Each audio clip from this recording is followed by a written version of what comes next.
नमस्ते। Summer vacation इस साल हमें कुछ लग ही नहीं रहा कि समर वैकेशन है, क्योंकि वाकई ही बच्चे पिछले 2 साल से ऑनलाइन क्लासेस ही ले रहे, घर में ही हैं। बट फिर भी एक टाइम टेबल जो मॉर्निंग का रूटीन है वो आपका चेंज होगा।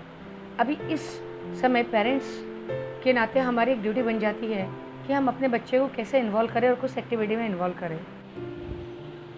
ज़रूर आप एनरोल कीजिए अपने बच्चों को ऐसी एक्टिविटी में जो उसकी चॉइस की हो या आपकी अंडरस्टैंडिंग से उसके लिए फ़ायदे वाली हो।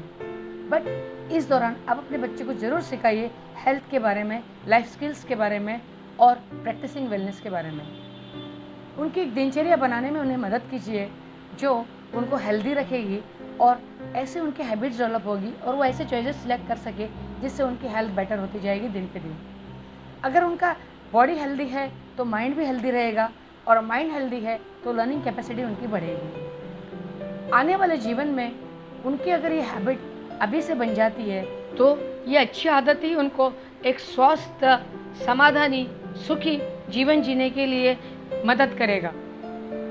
तो एक डिफरेंस समझना है हेल्थ रिस्क बिहेवियर में और हेल्दी लिविंग में। यदि हम समझ सकते हैं कि हमारी कौन सी चॉइसेस हमको हेल्थ से दूर ले जा रही है और इसमें एक टेम्पररी एन्जॉयमेंट है और वो टेम्पररी एन्जॉयमेंट को हम अगर ओवरकम कर सकते हैं तो डेफिनेटली हम हेल्दी रह सकते हैं। ये एन्जॉयमेंट के लिए किसको ऐसी इच्छा होती है जो सेटिस्फाइड नहीं है?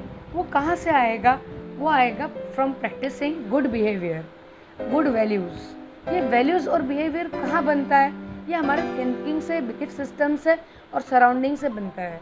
तो इस कंडीशन में अगेन हमारी एक रिस्पॉन्सिबिलिटी बन जाती है कि हम जो भी सोच रहे और कर रहे हैं उसका इफ़ेक्ट जो है वो हमारी बॉडी पे आ रहा है, तो उसको हम फिल्टर लगाए, समझ के करें और यहीं हमारी बुद्धि का प्रयोग करें, डिस्क्रिमिनेट कर सके गलत और सही में। आइए इसे हम समझते हैं एक उदाहरण से। फिज़िकल पार्ट ऑफ हेल्थ जो है उसको आज के टाइम पे हमने एक्सरसाइज और फिज़िकल एक्टिविटी मान के समझ लिया है। बट अगर रियल में देखा जाए तो practising good hygiene, keeping clean our environment and our self, ये सब चीज़ें ही हमको हेल्प करेगी to prevent the disease and to grow well and live healthy. इसके अलावा जो है हमारी रिस्पॉन्सिबिलिटी है to keep our self away from wrong addictive habits, tea, coffee, to adverse like drugs, alcohol, tobacco. और जिस तरह की आज सेडेंटरी लाइफस्टाइल हो रही है और साथ ही साथ में ऑनलाइन क्लासेस का चलन चल रहा है, उसमें सिटिंग आवर्स जो बढ़ रहे हैं, तो sitting in front of screen also is becoming like second smoking. उतना ही इल इफेक्ट है उसका जितना कि स्मोकिंग का है।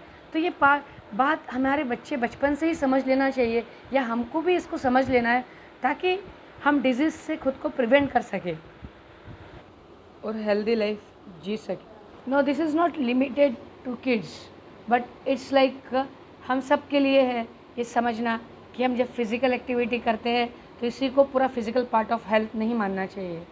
साथ ही साथ में यहाँ पर मैं एक पॉइंट पे और आपका ध्यान आकर्षित करना चाहती हूँ कि जब कभी भी हम कुछ सीखते हैं, हॉबी क्लासेस लेते हैं, तो डेफिनेटली उसको इस तरह की हॉबी क्लासेस लीजिए जो आपकी माइंड बॉडी हेल्थ यूज़फुल रहे, ना कि जैसे कि हमने पेस्ट्रीज बना ली, केक बना ली और हम मैदे की चीज़ें बनाने की क्लासेस ले ली। अब हम इसलिए खा रहे हैं सिर्फ कि वो हमको बनाते आ रहा है। नोट कीजिए, ध्यान दीजिए इस बात पर और मुझे बताइए कि आप क्या सोचते हैं इस बारे में। ऐसे हेल्थ रिलेटेड कंटेंट देखने के लिए आप डॉक्टर फिटनेस हेल्थ केयर को लाइक कीजिए, सब्सक्राइब कीजिए और बेल आइकन दबाइए। Thank you for watching.